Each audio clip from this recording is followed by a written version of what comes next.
locally owned. I'm from Amsterdam, so they can expect good football food, baseball food, pizza, wings, and beer.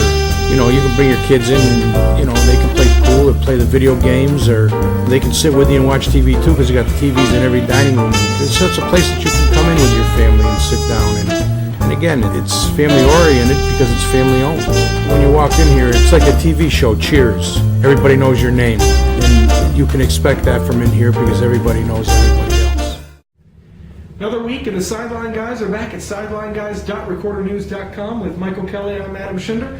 We're brought to you, as always, by our good friends at Crystal Ristorante, 72 Lion Street here in Amsterdam. And just about reached the 40-game point, hitting the stretch run for the Amsterdam Mohawks. And as of a very, very strange game last night, they're a game and a half up on Glens Falls, entering play on Tuesday night, and just a magic number of 2 to clinch a playoff berth. Right, and it might very well happen tonight because they take care of business on their end, and Albany's playing first place Cooperstown in the other division, so probably lose that one. And then they could, from here on out, would just be battling for that number 1 seed with Glens Falls, which I think Keith would like to get the number 1 seed, but I think more than anything he'd like to get his pitching in order. He'd like to get his pitching in order. In all honesty, he'd love to be able to play 2 home games if he had to, but I think if you ask him anything, if they take care of it in 2 games, it doesn't matter. If they could take care of a playoff series in 2 games, it doesn't matter. And in his 2 previous years coaching this team, that's what he's done. He's never lost a playoff game, swept all 6 series that he's been involved in. But that's projecting things a little while forward. Got to look back at last night, and we both got a copy of last night's box score, a 14-9 win over the Albany Dutchmen in one of the strangest games of the entire season. Yeah, well, one of the ugliest games more than anything else. Just listening to it on the radio was, you could just tell it was not a fun time to be there. I think the line of the night came from the Mohawks radio announcer, who said that it was only like a 400 or so people crowd, and he was saying that was a good thing because they would not be coming back. What was your take from what happened last night? It just struck me as one of those nights. Maybe these 2 teams with the rain all afternoon and the Mohawks spending all afternoon getting the field ready just might have not had their mind on the game. They probably didn't want to be out there in the miserable weather. They'd spent 3 hours getting the field ready. They might have been a little tired, just their concentration lapsed. And then as things start piling on, it just gets stranger and stranger and uglier as the night goes on. Right, and so, in case you were unaware of the game, 25 runs between the 2 teams, 26 hits, 5 errors. Most of this happened within the game's first 4 or 5 innings before Amsterdam's Will Kendall came in and kind of restored order a little bit with 3 1/3 innings of shutout baseball. But just, up and down the lineup there was production, but also up and down the lineup there was errors in the field. I think that's one where the Mohawks probably are happy they won, but they're not going to really think too much about that game. No, this was not one of those games that you're going to stick up there in the scrapbook at the end of the year. This is not the game you're going to be the most proud of. But the win is a win, and if you look at one thing, the pitching staff after Jack Fisher started the game, 4 innings, 8 runs, only 4 earned because the defense, and especially the defense of Matt Mack at third base, completely betrayed him the first 4 innings of the game.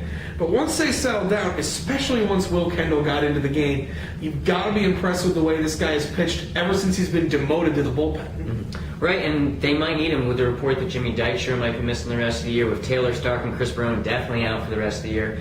There's going to be a spot sometime in these next 2 weeks for 1 start, and maybe it'll be Will Kendall coming back to that starting rotation. Mm-hmm. And, when you look at it, even though the Mohawks pitching did allow 9 runs, did report a season-high 17 strikeouts, which, this has been one of the best strikeout staffs in the Perfect Game Collegiate League all year. Actually, with 17 last night, moved 1 ahead of, I believe, Elmira for the league lead, 340 strikeouts now in 39 games. So it's a pitching staff that, even though they allowed 9 runs last night, they're starting to round into form. And I would say, too, in defense of Jack Fisher, who coming into this game had an ERA of 1.2. We say that he gave up these 8 runs, 4 earned, but when your defense is letting you down, some of those earned runs are also their fault because he's out there for a lot longer than he needs to be.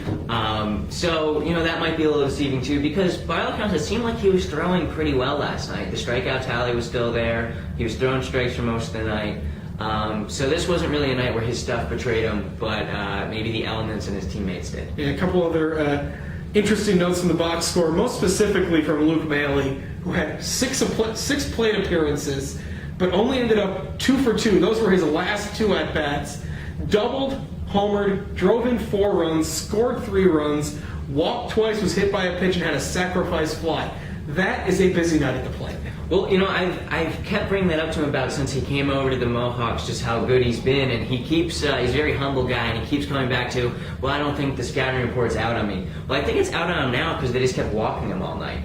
So I guess that is the scouting report. It's just don't pitch to him, because if you do, you'll get what happened in those last 2 at-bats. Yeah, one of the big moments of the game, I believe it was the bottom of the 2nd inning, with the Mohawks just having given up 4 runs.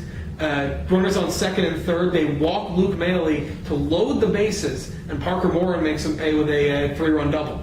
Right, and that was a move where when it happened, you were like, you know what? Albany hasn't totally been scouting this team, because Parker Morin's probably been one of their 2 or 3 best hitters for the past 10 days.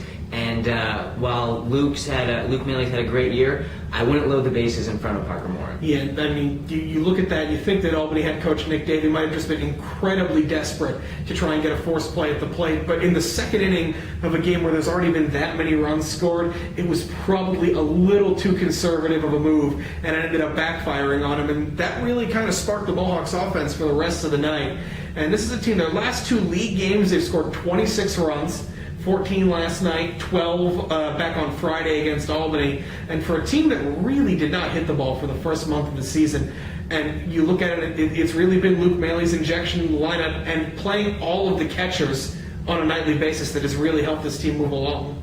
Well, I think it's now their team batting average is up to 286, which means they've now jumped about 50 points in the month of July, which is just really incredible, because, I mean, from, like you said, where they started, their outs weren't regular outs, they're ugly outs. They're all strikeouts, and I mean, they've just come full circle on the offensive side of things. Yeah, just a few more days until this month ends, and you got to think the Mohawks are going to hate to see the end of the month of July. They're 18-5 so far in this month, and that includes a loss on July 1st that drops them that dropped them to 7-10. So 18-4 in their last 22, plus an exhibition win Sunday night against the U.S. Military All-Stars, and what was a really nice event by all accounts put on by the team.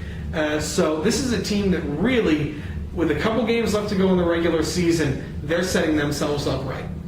Right. I mean, just 9 more games left, including tonight, and then it's on to the playoffs, and that's where this team will really be judged. Absolutely, and we'll be back as we head towards the playoffs later this week and again next week. Until then, for Michael, I'm Adam. We're the Sideline Guys, brought to you by Crystal Restaurante, 72 Lion Street in Amsterdam.